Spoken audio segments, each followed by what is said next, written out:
Join us on Patreon and become part of our journey to uncover history's untold stories. Your support helps us create in-depth content, bring hidden narratives to life, and keep history alive for everyone. History has often been told through a Eurocentric lens, shaping narratives that place Europe at the center of wealth, power, and civilization.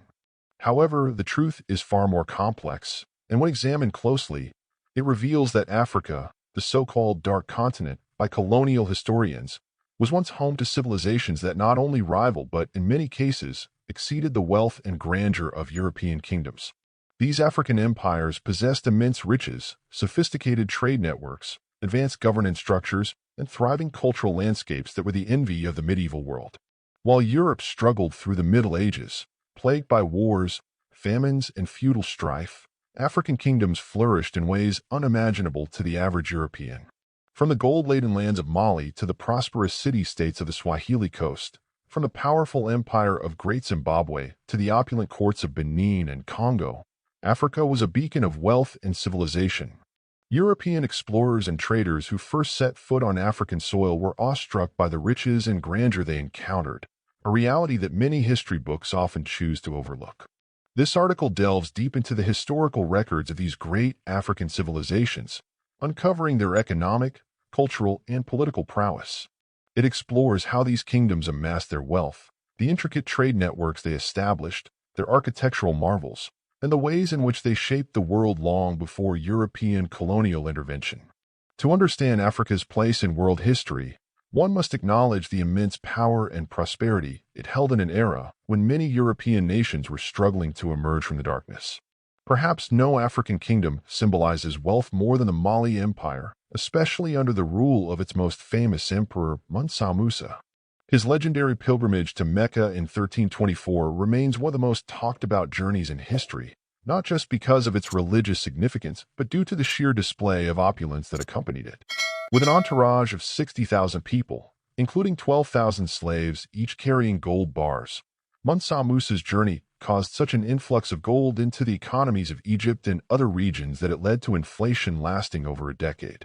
The Mali Empire, established in the 13th century, was built on an extensive gold trade network that spanned the Sahara and connected with North Africa and the Middle East. It was said that Mali alone produced half of the world's gold supply at its peak, a resource that was highly sought after by European and Middle Eastern merchants alike. The empire's capital, Timbuktu, became not only a center of commerce but also a hub of learning and scholarship. Its famous Sankore University housed thousands of manuscripts covering science, mathematics, philosophy, and medicine, an intellectual tradition that far exceeded what was available in many European cities of the time. While the Mali Empire dominated West Africa, the Swahili Coast rose to prominence in East Africa.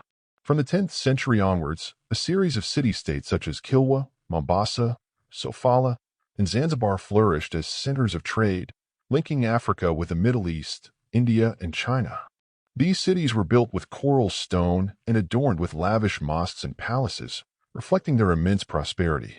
The Swahili Coast's wealth came from a variety of traded goods, including gold, ivory, spices, and textiles. Unlike many European economies of the time, which were largely agrarian and insular, the Swahili states embraced globalization centuries before the term existed.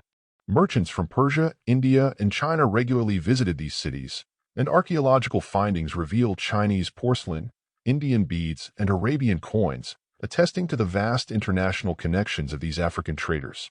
European explorers like Vasco da Gama were astounded when they first encountered the Swahili states.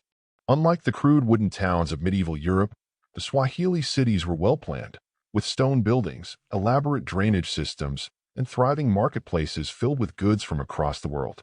Portuguese accounts of their early encounters with these cities describe them as more sophisticated and wealthier than most European settlements of the same period. In southern Africa, the Kingdom of Great Zimbabwe flourished between the 11th and 15th centuries, leaving behind some of the most stunning architectural ruins on the continent. The Great Zimbabwe Complex, a massive stone city built without mortar, showcased the engineering prowess of its builders. With walls rising as high as 36 feet, the structures demonstrated a level of sophistication unseen in Europe at the time. Great Zimbabwe's wealth came for its control of trade routes that connected gold mines in the interior to the Swahili Coast. Arab and Chinese merchants eagerly sought Zimbabwean gold, which was then exchanged for luxury goods such as silk, ceramics, and spices. The kingdom's prosperity was so immense that even the Portuguese, upon their arrival in Africa, marveled at the riches they encountered. European scholars in the 19th and early 20th centuries, unable to believe that indigenous Africans could have built such a grand civilization, propagated false theories that the ruins were of Phoenician or Arab origin. However, extensive archaeological evidence has since debunked these racist notions, proving that Great Zimbabwe was the work of African ingenuity and craftsmanship. The Benin Empire, located in present-day Nigeria, was one of the most sophisticated and artistically rich kingdoms Africa has ever known. The city of Benin was described by early European explorers as more impressive than many European capitals of the 15th and 16th centuries. It had massive walls stretching for miles, an organized street system, and a centralized government that efficiently controlled trade and diplomacy. Benin's wealth came from its mastery of bronze work, intricate ivory carvings, and a well-organized trading system. The famous Benin bronzes, which today sit in museums around the world, are a testament to the kingdom's artistic superiority. When British forces looted Benin in 1897, they were stunned by the sophistication of its artwork, which rivaled anything produced in Renaissance Europe. The kingdom thrived through trade with the Portuguese and later the Dutch, exporting goods such as palm oil, textiles, and pepper while importing firearms and luxury items. The economic and political structures of Benin allowed it to maintain stability and prosperity for centuries, far surpassing many European states that were struggling with feudal conflicts and economic downturns. The history of Africa is one of immense wealth, innovation, and civilization that has often been overlooked or deliberately erased. The kingdoms of Mali, the Swahili Coast, Great Zimbabwe, and Benin, among others, were thriving centers of commerce, culture, and intellectual advancement at a time when much of Europe was still emerging from the chaos of the Dark Ages. These African states not only accumulated wealth but also contributed to global trade and knowledge in ways that were far ahead of their time. By revisiting and acknowledging these histories, the world can develop a more accurate and respectful understanding of Africa's role in shaping human civilization. These powerful African kingdoms were not mere footnotes in history, but were, in many cases, wealthier, more advanced, and more interconnected with the global economy than their European counterparts.